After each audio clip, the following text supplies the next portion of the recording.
We are back for my yearly position rankings. We're starting it off with a bang, potentially the most stacked position in the NBA. We're starting it off with the point guards today. Don't forget to like and subscribe if you are new. We're going from 30 to 1. That means, yes, unfortunately, there is a number 30. Number 30 this year in my point guard rankings is Ty Jerome. I just think the ceiling for Ty Jerome isn't as high as the guys above him.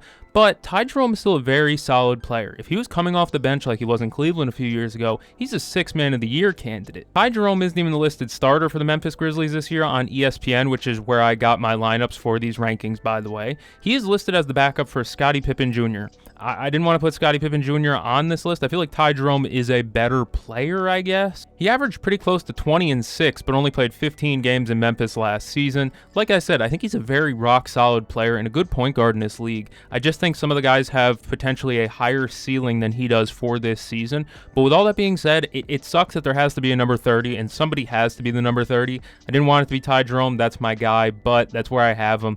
Again, he's a rock-solid player. Just because he's number 30 does not mean he's a bad player by any stretch of the imagination. Like I said, if he's your 6th man, he's a 6th Man of the Year candidate year in and year out. But in the position that he's currently in, I'm not even sure if he's the starting guard, considering ESPN doesn't even have him listed. He's number 30. At number 29, I have Davion Mitchell, a guy with a pretty high floor as well. A guy who's not going to be like a bucket getter or anything like that. This is a true 3-and-D point guard. He's going to fit well next to Giannis in this upcoming season, but that doesn't necessarily mean he's going to be better than the guys above him. He did put up a career-high 6.5 assists per game last season, which is very solid. And like I said, he gets to play with Giannis, where he gets to throw some pretty easy passes to Giannis, but also with Giannis' gravity pulling defenders toward the middle, he's going to be able to find the Tim Hardaway Jr.'s of the world who are going to be able to get open threes. He basically averaged 10 points per game last season, but he did almost shoot 40% from 3, I believe at 39.5, which is a really good clip with the 6.5 assists that he provided per game, and really, really good guard defense. He's a high floor point guard. Doesn't necessarily make your team championship quality if he's the starter, but it definitely makes you a very respectable team. Off night is a very good defender. On his worst night, he will be a very good defender who can pass the ball pretty well and put up a low turnover number and maybe hit a couple of threes. Not a guy who's going to score a ton of points for you, but he will go out there and give you a ton of effort and turn the ball over and make the other team's star work for buckets. At number 28, I have Darius Acuff Jr. out of Arkansas. If the Sacramento Kings are to become good in the next 5 seasons, I believe it will be because of Darius Acuff. He's not a perfect point guard by any stretch of the imagination. Like, he's not going to go out there, set the table for everybody else, stand back and get 10 assists and 8 points. No. He's going to go out there, he's going to score. The guy averaged 23.5 per game at Arkansas and shot 44% from 3. The opportunity is there for him in Sacramento, where he doesn't always have to be the traditional point guard. You think about it, he has Domantas Sabonis, who is now back and bought into being a Sacramento King, and then they have Maxime Reynaud coming off the bench, who's also a really solid passing big. So no matter who he's on the floor with center-wise, I guess unless it's Precious Achiuwa, he has 2 solid passing big men who can do some passing for him while he gets to do what he does best. Go get a bucket. There was a little bit of a mixed bag in Summer League. You got to see some really good. You also got to see some really bad. Of course, the defensive upside is this season, his rookie season, probably really bad. There's going to be some really bad defensive stretches from Darius Acuff. I promise you that. But you just have to hope that the offensive upside breaks out higher or at least close to what we expect. I think going into year 1, as a scoring guard, he can be close to a 20-a-game guy. He can get you probably 18. He's going to score the ball. The ceiling is really high for Darius Acuff, and if the rest of the team is bought in, maybe they can eke out 35, 40 wins. But like I said, if they're going to be good in the next few years, it's going to be because Darius Acuff Jr. really helps turn this franchise around. An absolute bucket getter. At number 27, this might be controversial. I have Michael Brown Jr. This also might be controversial. If there wasn't back issues and lingering troubles with his back and worries about back injuries, he'd have been taken over Keaton Wagler. Michael Brown is a very good passing guard who will be surrounded by some vets. Julius Randle's over there, Terrence Mann's over there, Michael Porter Jr. He's kind of a vet. I mean, he's close to 30, good enough. But I also like the fact that he'll have plenty of opportunity. You think about it, in Brooklyn, they don't have a true guard that they're set to build around. You look at a guy like Nolan Traore, who showed some signs last season, but wasn't really that good. He wasn't a standout. You look at Yegor Doman, he's probably not a point guard. So you look at somebody like Michael Brown and say, who's really going to stop him from having the ball in his hands and being able to play make as well as score pretty much whenever he wants to? Really, Julius Randle's the only guy who's taking the ball out of his hands. He's the guy the Nets are going to center this rebuild around. I mean, in 3 Summer League games, he did average 17 points per game with 4 assists. Of course, that assist number seems pretty low, but it was Summer League. He was playing with some rather questionable teammates. He'll get the pass to Michael Porter Jr., and you know he's going to shoot the ball whenever he touches it, so that should lead to more assists by nature. In Summer League, there was also some middling efficiency. He wasn't really playing the most efficient basketball out there, but it was Summer League, and that's not enough to scare me away, especially when I know what I saw in college. He was very good. I know what I was watching on that tape. The reason why I have him over Darius Acuff is because his defensive upside looks already higher right out of the gate. Acuff has known defensive woes. He can get buckets, but he's not going to defend at a high level. Michael Brown's probably not going to defend at a high level. This is not Davion Mitchell, who's going to go out there and give, so much effort defensively. He's going to be a guy who can control your offense. But he will go out there and be a respectable defender and not a complete cone or a pushover. At number 26, speaking of elite defenders, we have Jalen Suggs. He would be so much higher if he could just play an entire season. He has struggled to do that since he came into the NBA. The guy has played 60 games or more one time in his 5-year career. Mind you, I said 60, not even 65. That's the threshold to get awards, so he probably will not be getting awards anytime soon unless this health thing really starts to turn around for him. I'm rooting for him, though. Funny enough, his healthiest season was probably his best season. It was the one where he got Defensive Player of the Year votes, I think. He was terrific in that season. Ever since then, it feels like there's been a couple of steps back, but he's still an elite defender. He always registers a plus points per 100 possession for his team pretty much yearly. You can write that in now. He's gotten better as a point guard and a shooter over the course of his career, and he should be the ideal fit around a guy like Paolo or Franz. He should be, except the thing is, none of those guys have been on the court consistently. It's really hard to rank Jalen Suggs higher, even though I'm a fan of his because of the fact that he just doesn't play full seasons. If he can give me one more season of 65 or more games played, he would shoot up closer to 20 on this list. But we have to see it first. I have to see the guy play an entire or at least an award-fulfilling season. At number 25, I have Ryan Rollins from the Milwaukee Bucks, another guy who had a really insane breakout in 25-26. He went from averaging 5 points per game over his first 3 seasons to last season averaging 17.5. And he was efficient as all hell, too. The guy shot 47 from the field, 40 from 3, and 80 from the line. He was really good in the opportunities that he got for a Milwaukee team that definitely wasn't looking to win many games. The thing that keeps me a little bit lower on him is the fact that the guard room in Milwaukee is still kind of full, I guess. Kevin Porter Jr., Braden Burries, who they just brought in, Tyler Hero, Kasparas Yakachonis. That's 4 guys that can all take up minutes at the 1. I'm not saying they're going to take away Ryan Rollins' minutes, but what I will say is that, hey, if he goes down and another guy steps up like Yakachonis, you never really know. It's a weird spot in that Bucks team, especially because they're going into a rebuild. But a couple of those guys might get traded. Kevin Porter Jr., Tyler Hero, hell, even Miles Turner might end up being traded. So, of course, that's going to leave more room for Ryan Rollins to do whatever the hell he wants. The guy's going to have full reign and full opportunity to do what he wants. The guy averaged also 1.5 steals per game last year. He's always had really good hands. So, I think that there's a really high floor for Ryan Rollins, especially when he shoots 40 from 3. I'm just not sure about opportunity, but I'm assuming the Milwaukee Bucks are going to start to clear out some guys eventually during this season, and that'll lead to Ryan Rollins getting more opportunities. Number 25 feels like a fair ranking for a guy who's had really one great season in his career. If he can do it again, he might move up again. At number 24, I have Immanuel Quickley, probably the hardest player to rank on this entire list because he was actually decent last season. He averaged 16.5 points per game with 6 assists per game and shot a career-high 54% effective field goal percentage. He also missed the playoffs due to injuries last season, and he's been known to miss a little bit of time throughout his career. I'm a fan of his. I think that they would have been really better off with him on the floor last season in those playoffs because it really felt like Scotty Barnes or nothing during the stretch or down the stretch of a lot of those playoff games in round 1. They went to 7 against Cleveland, I think, and it felt like it was just Scotty Barnes doing most of the work on offense. Remember, Quickley averaged 6 assists per game, only 1.5 turnovers per game as well. That's a really good assist-to-turnover ratio. And you think about it, his team's gotten better. The guy's got Kawhi Leonard to work with. They went from Brandon Ingram to Kawhi Leonard. It's a hell of a step up for a point guard. He should be able to still get his passes off and still get a couple of buckets here and there too. It's really impressive to see him take steps up as a passer because that's not really what he came into the league as. He was a 6-man bench bucket with the Knicks before he got traded to Toronto. I need to see him have a full healthy season and he'll get put a little bit, maybe he could end up higher. The thing is that obviously defensively, he's always going to struggle a little bit. He's kind of a smaller guard, but the Toronto Raptors surrounded him with good defensive infrastructure around him. I think 24 is a very fair placement for IQ. Number 23 might be a bit of a quick one. It's Fred VanVleet. He's coming off an ACL injury. I'm a little bit concerned because Freddie's never really been an efficient scorer ever in his career. Even the year he made the All-Star game, he shot like sub 40, and his second half was atrocious shooting-wise. If he can be efficient, he's a hell of a player. But the one thing that he will do really well for the Houston Rockets this season is be the playmaker they need. They struggle to find consistent offense and good looks for guys like Şengün and KD. They really needed a guy who could get an entry pass, a damn entry pass to Alperen Şengün because he was engaging from the top of the key most times, and Freddie can do that. Last time we saw him play, 7 assists, 2 turnovers, really solid assist to turnover ratio, and he's what the Rockets need.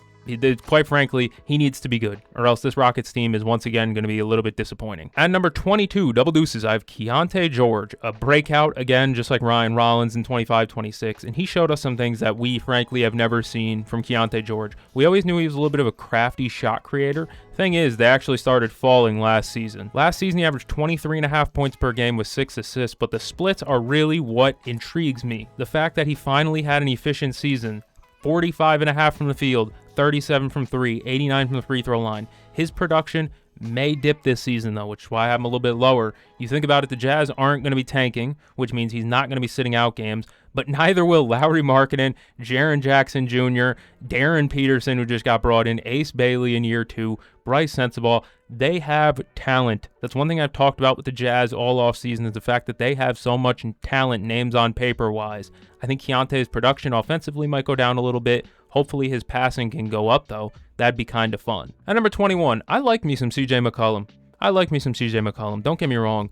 He's a low turnover rate, high scoring guard who can get you 6 assists on a night. I really like CJ McCollum. He can defend a little bit, not at a high level. He's not like, again, a Davion Mitchell type of player, but he can defend a little. He's respectable. He finishes every season the same, averaging close to or around 20 points per game, with about 6 assists and sub 2 turnovers. It's pretty damn good. He's done it the last few seasons since joining the Pelicans. Now he's in Atlanta, where they're even better supporting cast-wise. Jalen Johnson, Alexander Walker, Dyson Daniels, Onyeka. They got a million guys that he can pass to over there. But he's being charged with being the veteran leader. You saw that in the playoffs when he was really the only guy that showed up consistently versus the Knicks. The Hawks really struggled. CJ McCollum was all right. Really, the Hawks gave the Knicks their only real scare of the playoffs last season, and CJ McCollum was a big reason for that. They were calling him the villain in New York like the first 3 games of that series before the Knicks got their you-know-what together and started doing belt to ass. CJ McCollum was actually really big for the Hawks last season. He ended up being the veteran leader they kind of needed. At number 20, if we're going off raw talent, he wouldn't be number 20, but based off of the last few seasons, it's Ja Morant.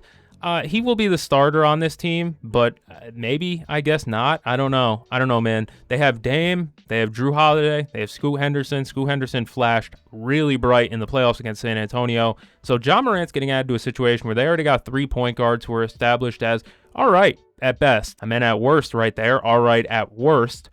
They have 2 Hall of Famers probably on the roster, so where does Ja Morant fit in all this? I don't know. And we also have to assume health because last season he played 20 games. For the last 3 seasons, he's played 79 games. He hasn't even played 82 games over the last 3 seasons. He struggled to stay on the court. His production has never really dipped in his time in Memphis. Now he's obviously not in Memphis anymore. There's more talent around as well. I question the fit. I did a few videos ago where I talked about the fit with Denny Avdia being a rim pressures guy, Ja's a rim pressures guy. You know, Toumani Camara, if he can hit his threes, that'd be huge. But situationally, I'm very curious as to what Ja Morant can do here. His defense is still pretty rough as well. He's just a short guard. They always struggle defensively, and especially when he's not really that muscular either. I need to see his game develop as well. Like a shot from outside of 5 feet would be really nice. Consistent floater game. He had it, it felt like, for a little while. Then injuries might have took away. I have no idea. The 3 has never really been there. We need to see that develop. Really need to see that develop. But he really needs to rehabilitate his name and game. The guy is talented as all you know what, but again, 79 games over the last 3 seasons. That's insane to me. De'Aaron Fox might have played injured in the finals. I mean, you saw some times where he was limping, but we also saw him play in the finals, and I don't think anyone really wants to watch that again, especially not a Spurs fan. He was a rough viewing experience, but he needs a pretty big comeback this season because he's getting paid a lot of money. Frankly, a lot of money. And some people are already ready to call him the third best guard on his team, which is not a great look. The man averaged 18.5, 6, and 4. And yet everyone's saying he's the third best guard on his team. He was an all-star. This guy's Rodney Dangerfield. He gets no respect. We saw in the finals, he can still get his hands in the passing lane. He is still very quick when need be. He can get out on the break as well. He can get you easy buckets, but here and there, I mean, last season in the playoffs, it was just not a great look for him. I need to see De'Aaron Fox have a big bounce-back season. 19 feels good for him, especially because, like I said, there's 2 other young guards on that team who are right on his ass. At number 18, I have DeJounte Murray. Did you know he's the second oldest player on the Pelicans this season behind DeAndre Jordan? Which means he's really the oldest player on the Pelicans because DeAndre Jordan does not play. He is basically a coach at this point. So DeJounte Murray, congrats. You're the locker room vet, buddy. Coming off of an Achilles injury that made him miss a majority of last season, the Pelicans were actually watchable with DeJounte Murray, even though it wasn't pretty. He averaged 17 a game with 6.5 assists. That was pretty good as well. The efficiency was not there, but again, he's coming off an Achilles tear. He played 14 games last season. In total, over the last 2 seasons, he's played 45, so a little bit over half a season in 2 seasons. That's not great. It's a little bit worrisome. But the thing that I really like about DeJounte is that he's shown that he can pass the ball pretty well. He's had some 8 assist seasons. He's had some 20-point-a-game seasons. He's had some elite defensive seasons. He can give you a little bit of this and a little bit of that. I'd prefer him to not do what he did to Tari Eason last season. I don't know if you guys remember that one. At number 17, I have Kobe White. He's not really a point guard, more of like a scoring guard and off guard type of player. But guess what Charlotte's doing? They're starting him at point guard. In Charlotte last season, he averaged 15.5 points with 3 and 3. Like I said, not really a big passer. He did shoot 46, 39, 84 splits though. Pretty damn respectable on that regard. Kobe White is a very talented player as a scorer, but as a true point guard, I'm just not really sure if I believe in it. I'm not sure if I believe in the playmaking aspect. Of course, with them trading LaMelo Ball, it is wide open for Kobe White to be the starting point guard. I'm not sure I like it. His career high in assists per game for a season is 5. It's 5. That's not a lot. That's not enough for a starting point guard. You need to see some major playmaking developments from somebody on that team for it to work. But Kobe White is a bucket, so I'm not going to truly disrespect him. He can score. Somewhat silently last season, Josh Giddey averaged a career high in points, rebounds, and assists, but also a career low in games started, weirdly enough. I felt like he took a small step forward in 25-26, and he definitely looked a little bit more comfortable from behind the three-point line, even though the percentages wouldn't say that. I felt like he looked a little bit more comfortable taking it than he has in years prior, so I guess that's a development. He took a career high 5.2 threes per game. The thing that I don't like about Josh Giddey, his defense is rough. He's not athletic. He's not fast. He has no speed.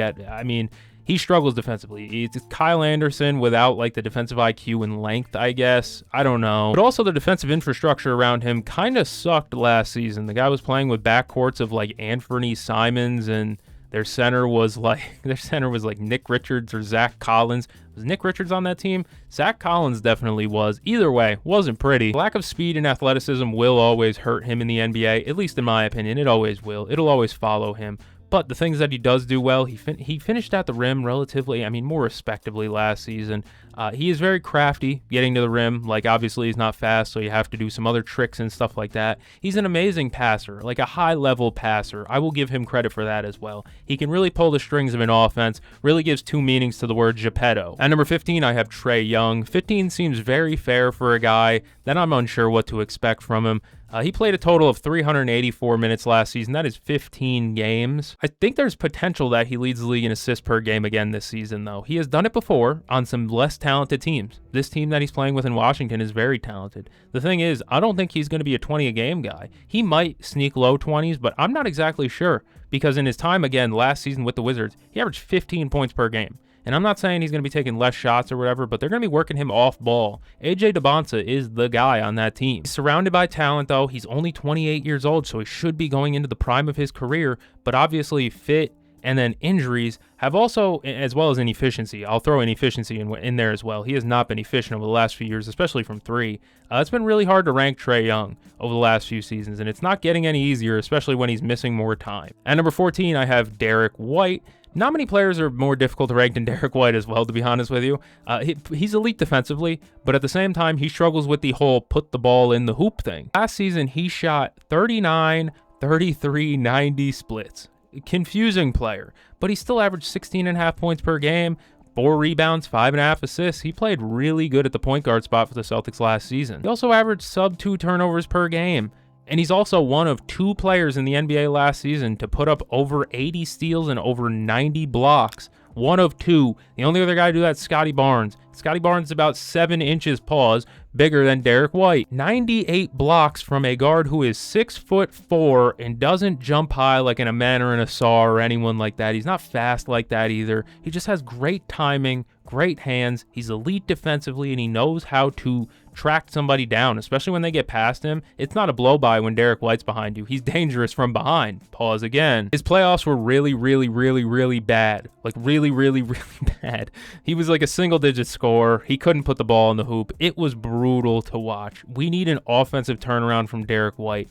In some way, some capacity. He's got to turn it around offensively, but defensively, there's never been a drop-off. At number 13, I have Kyrie Irving. We went a full season without seeing Kyrie Irving on a basketball court, and it feels like we've been robbed. Now 34 years old, Kyrie is the veteran on this younger Dallas Mavericks team. And last time we saw him, he averaged 25, 5, and 5 while shooting 47, 40, 91 splits. Efficient buckets as always. That's always been Kyrie. He's a bit older, as I mentioned, and coming off an ACL injury. I don't really worry about him. I really don't. He's not the second best player on his team. Cooper Flagg is terrific. He was before, technically, with Luka there. But they're going to have to work out how that dynamic's going to work with him and Coop. I think they're going to work out just fine. But Kyrie is the second option now. I don't know if he's going to get the all-star nods or whatever like that. So 13 feels very fair, especially, again, 34 years old coming off an ACL injury. Guy can still score, though. I'd be willing to bet my life on it. At number 12, I have Darius Garland. He's in the perfect situation to work back into the all-star caliber guard we know he can be. He's been an all-star before. The thing is, last season, he only played 20 games in LA because of the toe injury and rehabbing that. In that time in LA, he averaged 26 and 2. That's pretty damn good, and he shot 47 from the field, 44 from 3, and 86 from the free throw line. He looked awesome in LA last season. Now he's paired up with Brandon Ingram, Keaton Wagler, Brook Lopez, I guess, is still their 5. It's a weird team, but it still allows Darius Garland the chance to kind of go out there and reestablish himself as the all-star caliber guard that we once saw. Floater's always been money for Darius Garland. The thing is, he just needs to float his way back onto the court and maybe not land on that toe as much. I don't know what he can do to prevent that injury, but realistically, that's been the one thing holding him back over the last few seasons is that toe injury. It prevented him from playing in the playoffs. It prevented him from playing last season. And I'm going to be honest, the toe injury is effectively why they traded him for James Harden. Because they needed a durable guy.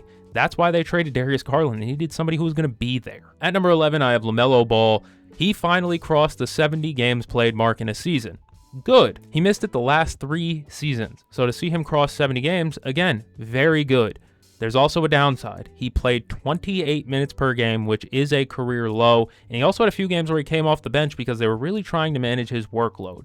That's scary for a guy who's like not even 25 yet. There's still legit production though. He really helped carry the Hornets to their first relevancy of my lifetime. He averaged 27 and 5. A very, very good season. He can pass. He throws some wild passes. He's fun to watch. The guy's entertainment when he's on the floor. He just needs to be on the floor. Last season he was, but like I said, that career low in minutes played per game, definitely a little bit worrisome when you're workloading a guy at 24 years old. At number 10, I have James Harden. Again, a guy that's durable. He's gonna be there. A member of the old guard who averaged 24, 8, and 5 at 36 years of age and had a great second half when being traded to the Cavs. Basically has the same year every year since he joined the Clippers where it's like, yeah, he's gonna be about 20-something a game, get you like 8 assists, and really be solid as the point guard of that team. He's the same player he was in Houston, just at 75%. 50% compared to what he was back then. He can still play at a very high level, and again, durability. He's played 70 or more games each of the last 3 seasons. In his 30s, he's more durable than some guys in their 20s. That's why I really like James Harden. I know there's some playoff lowlights in there. Absolutely, you can point at those, especially in last season's playoffs.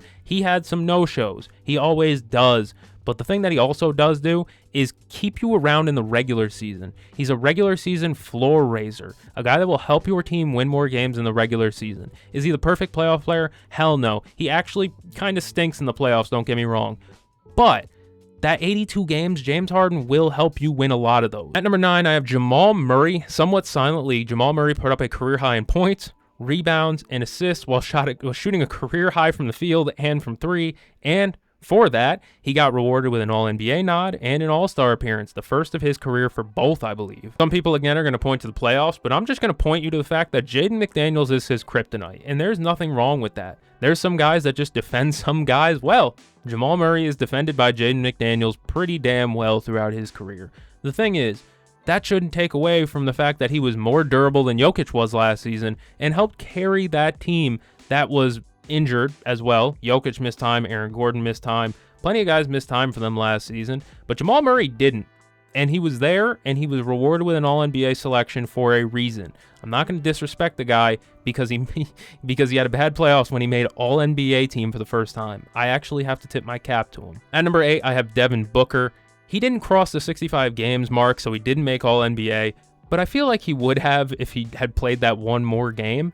He averaged 26, 6, and 4, and it felt like a casual Devin Booker season, nothing that special. But the Suns last season exceeded all expectations, and in my opinion, it was largely because of Devin Booker. They were 8-10 without him last season. They were objectively not a good team without Devin Booker last season. When he was in the lineup, though, completely different team. Very talented. Yeah, people are going to point at the three-point percentage and be like, he can't shoot now, he can't score now, efficiently. Yeah. I think it's because he's playing out of position. He's not a point guard, he's a 2. I've been saying that for a few years now. He's a 2, not a 1, kind of playing out of position. But what are you going to do? He's in that position. That's what the coaches want him to do, and that's what he feels comfortable doing. If he can, load up and hit 36, 37% from 3 again, it'll be an added bonus. But the fact that he's shooting 33% from 3, still getting 26 a night pretty efficiently, is impressive at that. At number 7, I'm getting aggressive. Tyrese Halliburton. I had him higher in the original script for this video, but I kind of balked at putting him number 5. Coming off of a torn Achilles, I regret nothing putting him at number 7. I think that he's going to have a spectacular season. Another guy it's Rodney Dangerfield. He gets no respect. Halliburton has been through hell and back over the last season, and I just know he is itching to get on that court considering how his last season that he played ended. Obviously, Game 7, pounding the court. That's a moment that's going to live in all of our heads in NBA history. In that season, he averaged 19 points per game, shot 39% from 3, and averaged 9.2 assists to 1.6 turnovers per game. That is an unrealistic turnover ratio. He's the guy who keeps the pace up for the Pacers. He's the guy who helps feed Siakam for a lot of his easy buckets, so that way Pascal's not working his ass off every possession. And most importantly, he runs the offense like nobody really can. You saw that last season, even when they were healthy. Nemhard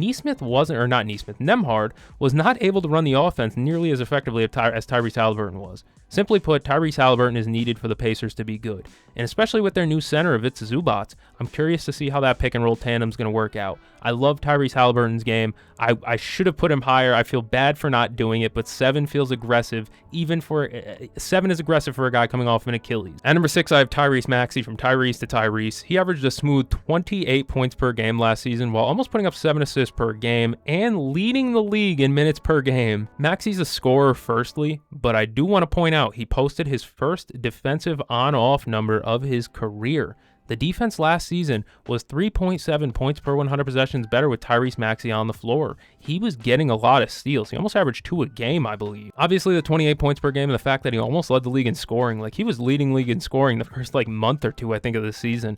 People are going to look at that, but I'm going to look at the fact that he had his best defensive rating of his career last season. I have to applaud him for that. He's gotten a lot better since he's come in. He's bulked up a little bit, and he knows that he's going to get picked on, but you just have to win some of those possessions, and it's good. At number 5, I have Steph Curry, the old guard, once again representing. First it was James Harden, now it's Steph Curry. The guy's 37 years old and just put up 26, 5, and 4. And he shot 39% from 3 on 11 attempts once again. He's unreal.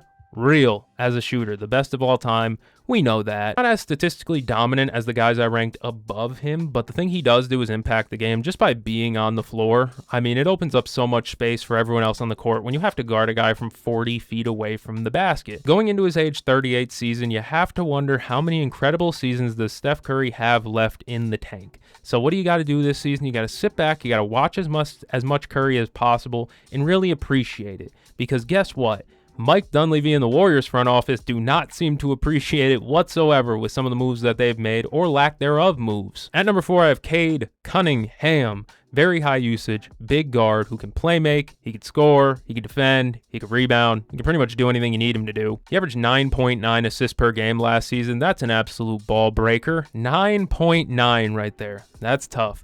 I like Cade's defensive versatility, the fact that he can guard bigger wings as well as guards because he is a big guard, and consistently able to create his own shot despite not being that athletic. Like, pre-draft scouting reports were right when they said Cade Cunningham wasn't very athletic. But guess what he is? He's a creator. He knows how to use angles, kind of like Shea, almost in a way, how they can score in the mid-range. Obviously not at that level, but kind of in that regard where it's like they're not the most athletic guys in the world, but they know how to use angles. To shorten this for you, Cade Cunningham took a team that probably should have won closer to 40 games and managed to get them to 60 games. If you watch them in the playoffs, they won 60 games. You would not believe me if you watched some of their playoff games from last season. There is no way they won 60 with how they played in the playoffs. Why? Cade Cunningham was partly hurt because of what do you have, a collapsed lung or whatever? He was hurting, and then on top of that, the rest of the team just wasn't that good. But he turned a team that won 14 games 2 seasons ago to a team that won 60 last season. Pretty damn impressive. At number 3, I have Coney, the king of New York, Jalen Brunson. He actually had a down season in terms of efficiency last season, but at the end of the day, he got the last laugh when he won Finals MVP and the NBA Finals, obviously. Brunson kind of big dogged his way there, to be honest with you as well. You think about every round they played, they curb stomped the Hawks, beat the brakes off of them in their game 6 or whatever to take that series, and then every series beyond that, they just decided, yeah, we're going to put foot to neck and not let anyone breathe the rest of the way, except for the Spurs. They get to the finals, the Spurs are giving them some run. And you want to know what Jalen Brunson does? He just takes over every game in the fourth quarter, and they end up coming back from down 100 points every time the Spurs get a lead. He big dogged his way to the NBA Finals. He made every clutch moment except for the tip-in. Wait, that was created by Jalen Brunson. Did he think that it was just an elite pass to OG Anunoby when he shot that terrible 40-foot jump shot for no reason? I think that was just a really elite pass. But for real though, Brunson is a dog, and he deserves it. You win the NBA Finals, you win Finals MVP. He didn't have a better statistical output season than Cade Cunningham, I wouldn't say, because Cade controls that entire offense, while Jalen Brunson runs in a more motion-based, everyone gets the ball type of offense with Towns, McHale, OG. Guys get more touches with them than they do in Detroit. So obviously he didn't put up the stats that Cade did. But the playoffs happen. You know, you just kind of have to respect that. At number 2, I still have Luka Doncic. He finished 1 game short of 65 as well, but still made All-NBA team and finished 4th in MVP voting. I don't like that. I don't like that. People are like, he missed it for the birth of his child. I don't care. You set the rule. Sit on it. Stand on it. The rule is 65 games, and he played 64. I'm just saying, I don't love the rule, but he shouldn't have been there. He played 64 games. I don't care. I'm going to drop it, but truth be told, I didn't like it. But he did average 33.5 points per game while also averaging like 8 assists per game as well. He really does everything well offensively. Defensively, sometimes he doesn't give that much effort. Sometimes he does get a lot of steals. Like, he collects steals, but he doesn't give a ton of effort sometimes defensively. It's because he's carrying the load offensively. Just a truly dominant offensive player who fills the stat sheet night in and night out. A walking triple-double candidate. Number 1, I have Shai Gilgeous-Alexander. He won MVP, he won Clutch Player of the Year, and he went to Game 7 and lost in the conference finals of Game 7, despite his second best player in those playoffs being A.J. Mitchell. A.J. Mitchell was his co-star in those playoffs because Chet Holmgren decided, I quit, and just kind of left, I guess. And then J-Dub was hurt. So A.J. Mitchell was his co-star in those playoffs, or Alex Caruso or Cason Wallace. I don't know. There wasn't much talent on that team by the end of that series, Game 7. A.J. Mitchell didn't even play, really, in the conference finals, I don't believe. And he still drug it to 7. And he still almost won Game 7. considering he came out and dominated it for a while. I don't know, man. I understand if some people want somebody else here in number 1, but he's put up 30 points per game or more for 4 seasons consecutively, all while shooting 50% from the field or above that. He's had some seasons shooting close to 54%, which is just unreal. And then most importantly to me, he has played over 65 games in each of the last 4 seasons as well, which is very important to me. I'm a big games played guy, especially because you don't get awards if you don't play 65 games unless your name's Luka Doncic. SGA is a scoring machine who does not show any signs of slowing down in the scoring department, and hopefully he can get a healthy supporting cast around him next season. He's just going to average 30 though. Like I had a season-long parlay before last season started. I was like, J-Dub all-star jump, AJ Mitchell making a jump, Chet Holmgren making a jump, Shea won't average 30. He averaged 30 and I lost that bet pretty handedly. Kind of sucks, but still, he's the number 1 point guard on the list. Even though he did kind of nerf himself down with that weak-ass buzz cut, not a fan of that whatsoever. But he is the number 1 spot on this list, and if you enjoyed this video, you should like and subscribe to the channel. Shooting guards, small forward, power forward, centers, it's all coming before the season starts. Thank you all for joining me. I'm going to go catch a game. I'll see you guys in the next one.